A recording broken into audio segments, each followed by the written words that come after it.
Shabbat Shalom, brothers and sisters. I'm Moreh, RaphaYah. Welcome. Once again, we're just about to commence into this very, very interesting parasha, which is called Parashat Pekude, which, by the way, also closes the Torah portion of the Torah Sefer book of Shemot, which is the book of Exodus, which is called, every time we end every book, it's called Simchat Torah, which is the cheerfulness of the Torah. When next, we're just about to enter into YHWH, which is the book of Leviticus. But first and foremost, thank you very much for being with us and for subscribing. Also, we'd like to make an announcement right away. There are a lot of productions that I am working on. I am the producer and the director of all these productions.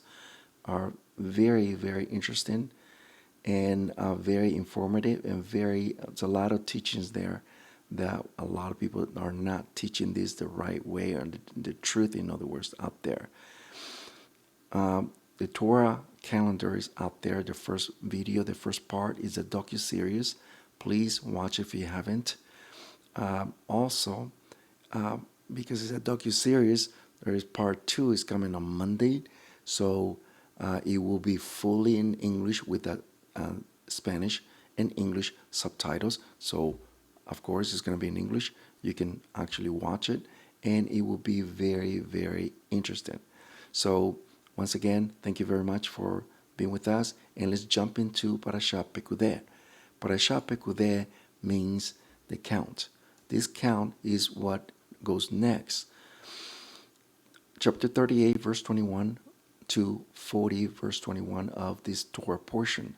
These are the Pekude, or the count of the Mishkan, or the tent of the meeting, or the tent of the testimony, which was recorded by order of Moshe, the work of the Levim under the direction of Ithamar, son of Aharon, the Kohen, or the high priest. All this was a direct command from Yahweh to Moshe. Moshe needed to assign people to do this kind of work. Remember that the Creator gave certain people, just like today, certain talent to do some things that certain people can actually do. They have this talent, and therefore the Creator gives them knowledge and wisdom to do some things. In the case of Moshe, he assigned people to do certain handiwork. In the case of the Mishkan, the tent of the meeting, it was very crucial for Moshe to have someone special to do this kind of work, and he assigned Ithamar. Yahweh said that he gave him knowledge and wisdom to make this happen. Now, one of the things that he actually made this happen is the vest, or the things that Aaron needed to wear before he went inside the tent of the meeting. All these elements that the vestment needed to have were very crucial. It was not just to look good. It had this purpose. And today we will see one of the purposes of this next. So let's jump into the next verse. But first, let's look into, if you guys look at the, as they said, picture is 1,000 words, right?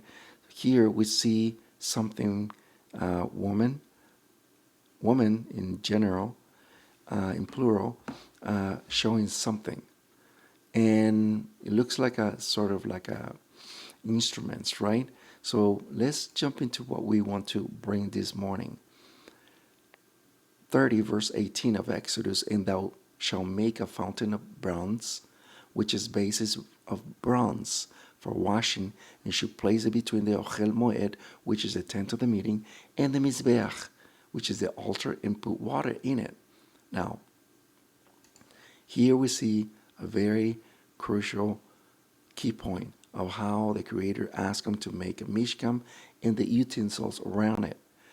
The washing of the base of bronze. It needed to have this element, and that was for cleansing, for purification reasons. Not only from the outside, but also from the inside as well.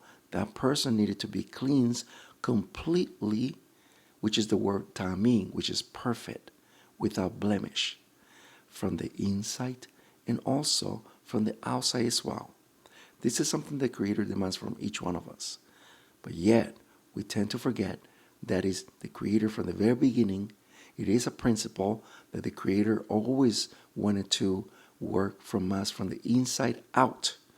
The world that we live into, the secular world, works from the outside in. But it doesn't work like that from the Creator. From the very beginning, he intended to work from the inside out. The Mashiach followed this principle, this pattern, and he said very, very clear, clean what's inside first so the out can come out. You can see very well that he followed that principle, and that principle is still until today. Now, this bronze, this base of bronze, play a very crucial point, how the Creator wanted the Kohen HaGadol, the high priest, to do something. But let's look at something a little bit closer to that. 38 verse 8. He also made the copper fountain and his copper base from the mirrors of the ministering woman. The word is Chamar ot chatzot ot asher sabu. At the entrance of the Ochel Moed, which is the tent of the meeting, this was basically a mirrors that these ministering women were using. And from this mirror, these fountains were taken off like a kind of like a model.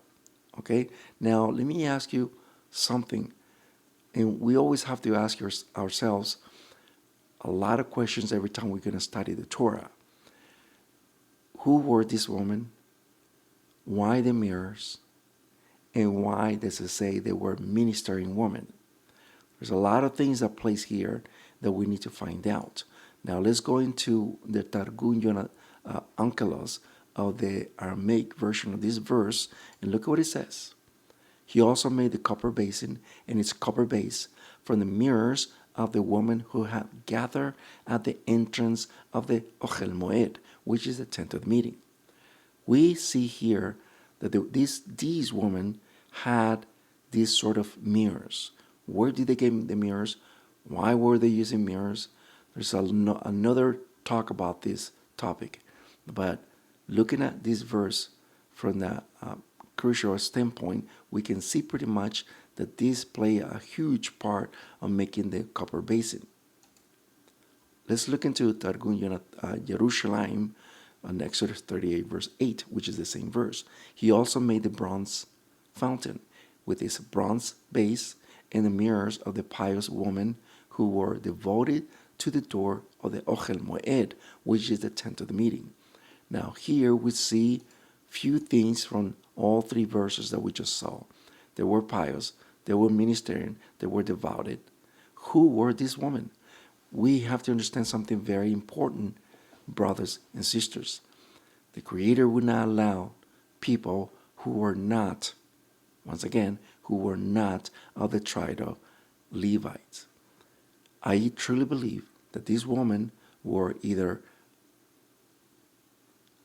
wives for one of the Levites, okay? And it says very clear in another verse that they were wives of some, doesn't say Levites, but I truly believe that they were supposed to be only the tribe of Levites. In this, I believe that they were also Levites too. But I'm not saying that they were inside the tent of the meeting. They were outside. It says very clear. They were outside at the door. And let's look into again. They were devoted to the door of the Ochel Moed. They were not permitted to go inside. Okay? They were outside. I just want to make that clear. Let's look into more clues into this conundrum. 22, verse 22 of 1 Samuel. And Eli was already very old, and he heard that all his sons did with all Israel, and how they slept with the woman who served at the door of the Ochel Moed, which is the tent of the meeting. We see another evidence, another clue that these women were not just in the time of Moshe. They were also later when they enter into Eretz Yisrael, which is the land of Israel, the promised land. And yet, there were still women at the door of the tent of the meeting. We see more evidence. Who were these women? The term Savah here implies the parallel, the standard term for service, implying that that the woman who did Savah it, which is the tent of the meeting, performed a ritual service like the Levites. Now, just want to make something clear, brothers and sisters.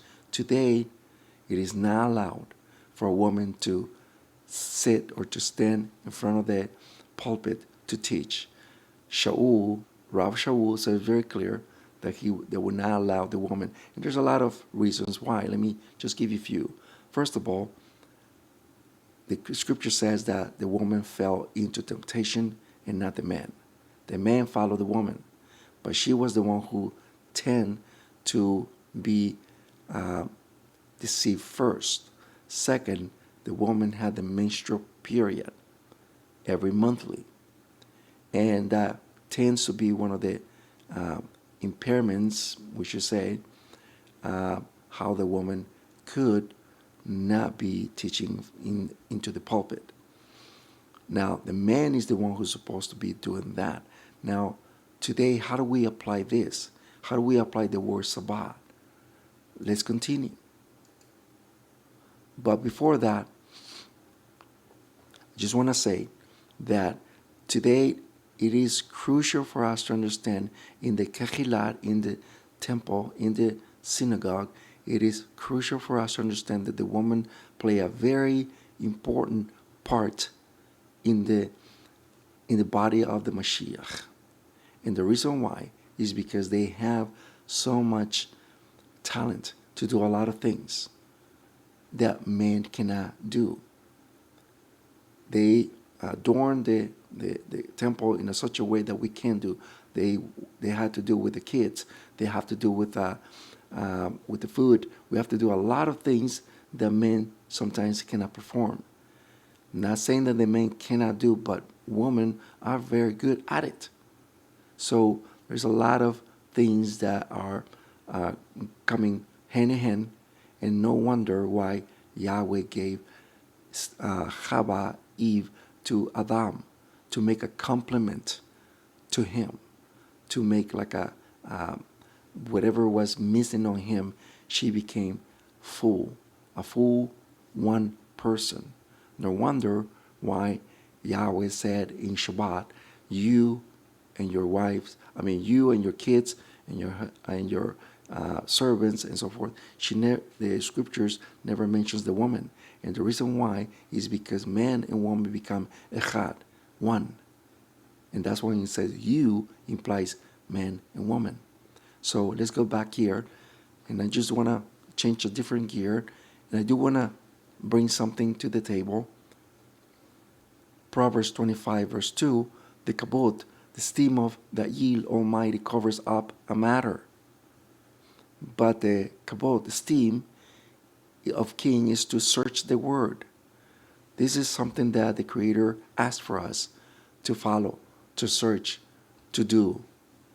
It is our responsibility, all of us, including women, to learn Torah, to search Torah, to spend at least 1 hour a day learning Torah.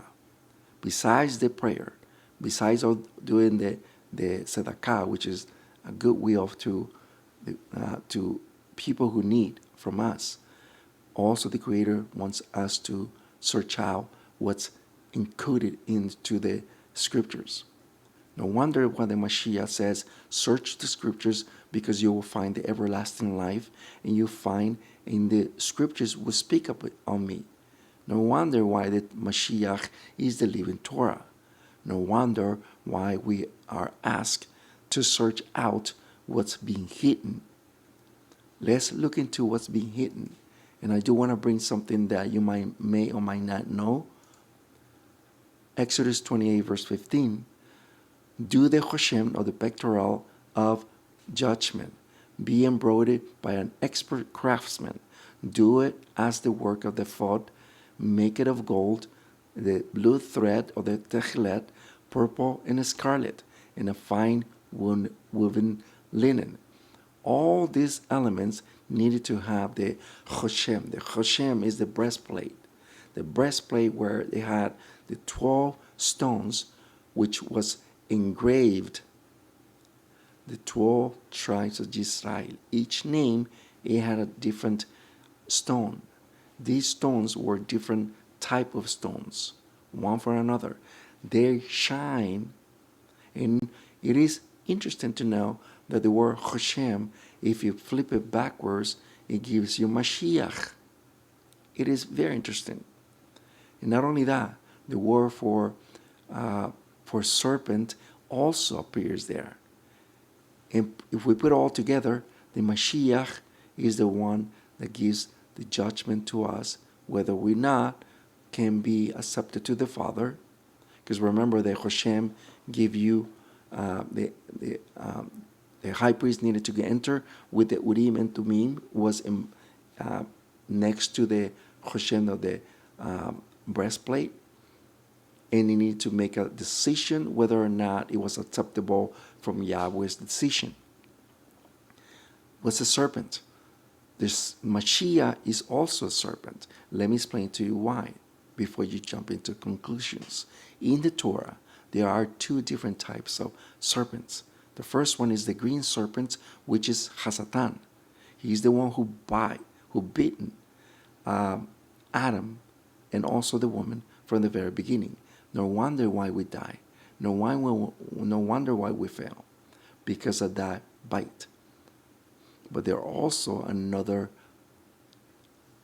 serpent, which is the bronze serpent. Do you guys remember when Yahweh, there were a lot of serpents that were biting people, and then they were coming to Moshe, and so he made a bronze serpent.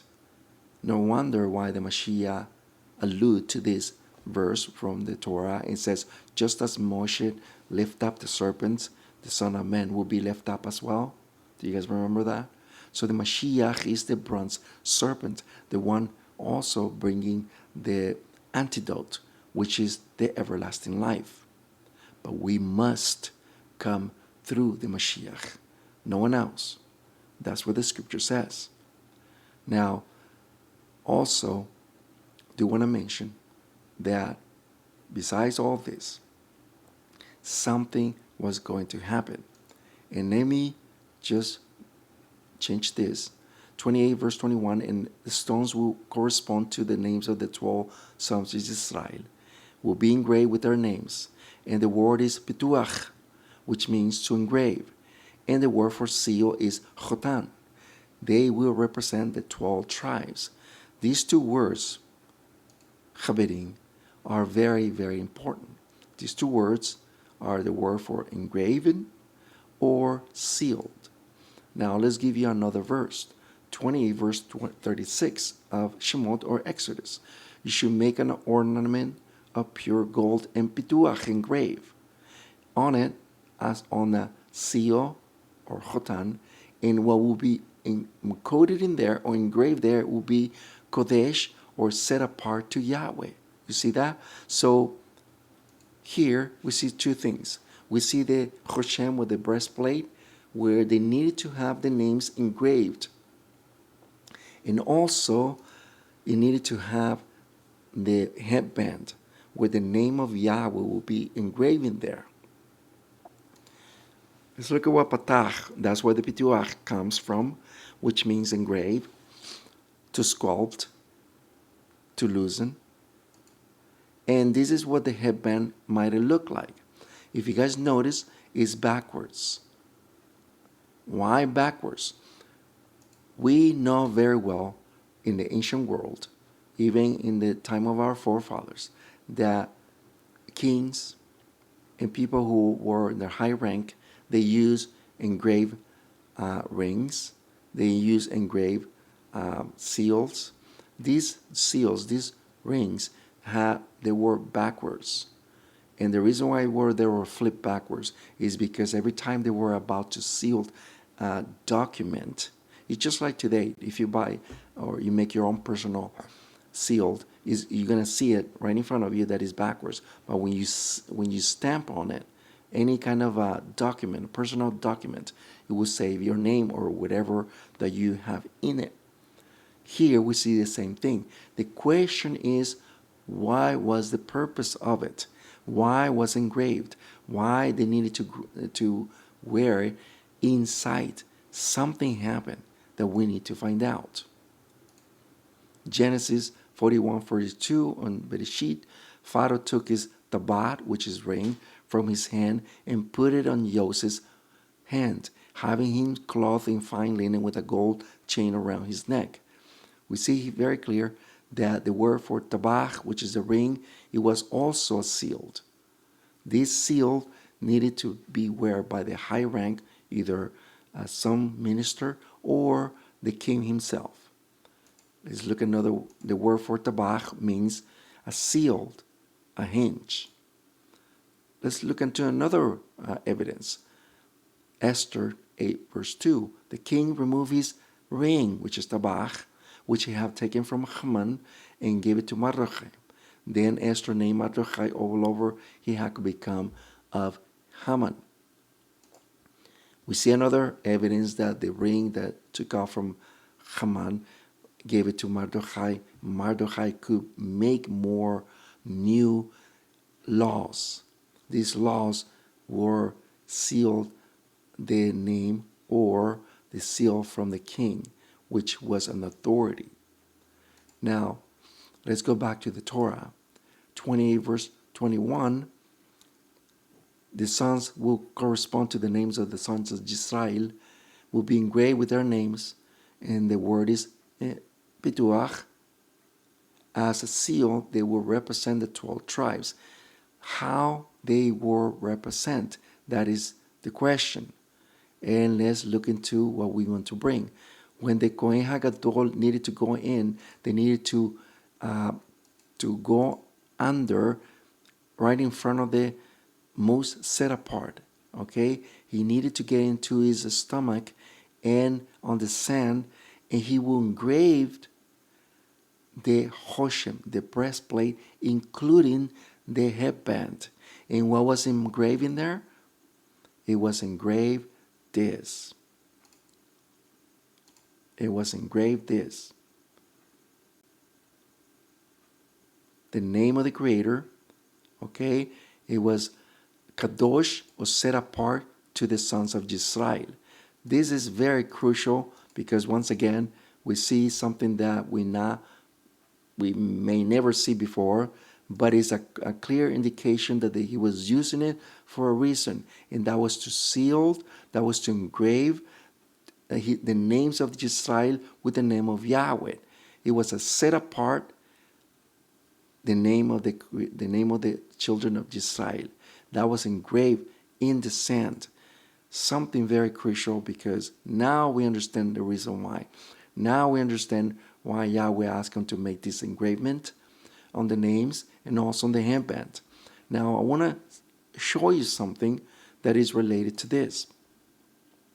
Zechariah 3:9. For look at the stone that I have set before Yahushua. Yahushua is the high priest. In one stone are 7 eyes. I will engrave what was to be written on it, says Yahweh Sebaot, and I will remove the guilt of this earth in a day. What was the name? That was a question. Either it could be the name of the Mashiach or the name of Yahweh. We have to understand something very important, brothers and sisters. We have to understand that because of the Mashiach, he has sealed us from iniquity forever. I'm not saying we're not going to make errors, mistakes. Yes, we are. But that's what Yom HaKippurim comes into play, which is coming very soon. That will be another talk for another video. But going back here, we are sealed because of the Ruach HaKodesh, which is the inspiration of Yahweh. And I want you to see something. 2nd of Corinthians 1:22, he has sealed us. He has given us the Ruach HaKodesh, the inspiration of Yahweh, in our hearts as a guarantee for the future. Here we see a clear indication that Yahweh has given us this guarantee, this sealed, that the Ruach HaKodesh is in our lives. It is working within us by guiding us through to Emet, to the truth. And that's what we want. We don't want traditions. We don't want anything but the Emet, the truth, the Torah and commandments. That's all we want. Problem nowadays is that we are submerged everywhere we go with traditions of men and always breaking the Torah down the line. We have to be very careful. Moving on, Jeremiah 17:3. But before I jump into this verse, because I want to give an example. You guys remember, before I close, you guys remember when Mashiach Yahushua, he was encountered by the Sadduceans or the Pharisees, and they wanted to have him fail on his own words. But of course, Mashiach already knew their hearts. They brought a woman who had committed adultery. But the problem in that scene is that they did not bring the men as well. They only brought the woman. In the Torah, that says very clear, they need to bring both of them, the man and the woman. They only brought the woman. And they asked the Mashiach, what do we do with this woman? She committed an adultery. What do you say? The Mashiach is not even looking to them. He only writing on the dust. He only writing on the ground. The question is always, what was he writing on? He must have be writing something, right? He wasn't just making scribbles. He was writing something.